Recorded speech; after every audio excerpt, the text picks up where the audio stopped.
अब इस सेक्शन में हम आपकी बुक में जो लॉन्ग क्वेश्चंस गिवन हैं उनको डिटेल में डिस्कस करेंगे, आपको बताएंगे कि how to solve these long questions, आपने किस तरह से चीज़ें एक्सट्रैक्ट करनी होती हैं, हेडिंग्स बनानी होती हैं, पॉइंट्स बनाने होते हैं, बुलेट पॉइंट्स में चीज़ें कैसे लिखते हैं और सब हेडिंग्स कैसे देते हैं, वो सारी चीज़ें हम डिस्कस करेंगे ईच एंड एवरी क्वेश्चन की, और आपको ये भी गाइड कर देंगे कि बुक में कहाँ पे इन पर्टिकुलर क्वेश्चंस का आंसर जो है वो प्रेजेंट है। So the first question of your book is what is cell cycle and what are its main phases.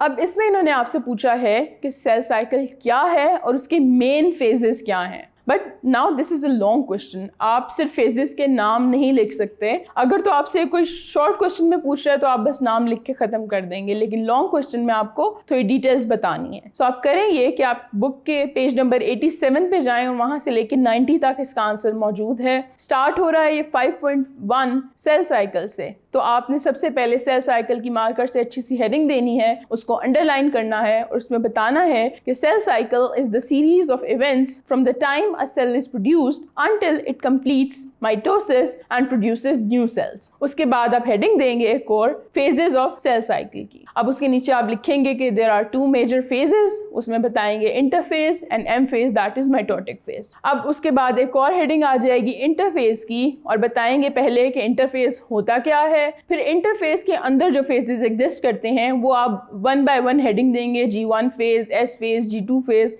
G0 phase. G0 phase भी आप मेंशन कर दें, वैसे आप स्किप भी कर सकते हैं if you don't have time। तो उन 3 फेजेस का आप बताएंगे और ब्रीफली आपने उनकी डिटेल लिखनी है because it's a long question. फिर आप सेकंड जो मेजर हेडिंग है वो देंगे एम फेज यानी माइटोटिक फेज की। फिर आप सबसे पहले उसमें बताएंगे कि माइटोसिस क्या है। जब माइटोसिस बता देंगे और उसके नीचे आप 2 चीजें लिखेंगे कि उसके 2 फेजेस होते हैं, कैरियोकाइनेसिस एंड साइटोकाइनेसिस। फिर फर्दर आपने ये भी बताना है कि कैरियोकाइनेसिस के अंदर कितने फेजेस होते हैं, like prophase, metaphase, anaphase and telophase. अगर टाइम है and the question is demanding कि वो बहुत लॉन्ग है, उसके मार्क्स बहुत ज़्यादा हैं, तो आप इन चारों जो फेजेस हैं इनकी थोड़ी थोड़ी ब्रीफ बुलेट पॉइंट्स या पॉइंट्स की फॉर्म में आप इनके स्टेप्स सिर्फ लिख दें कि इंटरफेज में कौन सी 3 या 4 चीज़ें हो रही हैं। डिटेल ना लिखें, सिर्फ उन चीज़ों के नाम लिख दें। फिर बता दें कि मेटाफेज में क्या हो रहा है, जैसे मेटाफेज प्लेट बन रही है, एनाफेज में क्या हो रहा है कि जी जो स्पिंडल फाइबर्स हैं वो श्रिंक होके वापस जा रहे हैं। तो इस तरह की चीज़ें छोटे छोटे पॉइंट्स में आप मेंशन कर सकते हैं।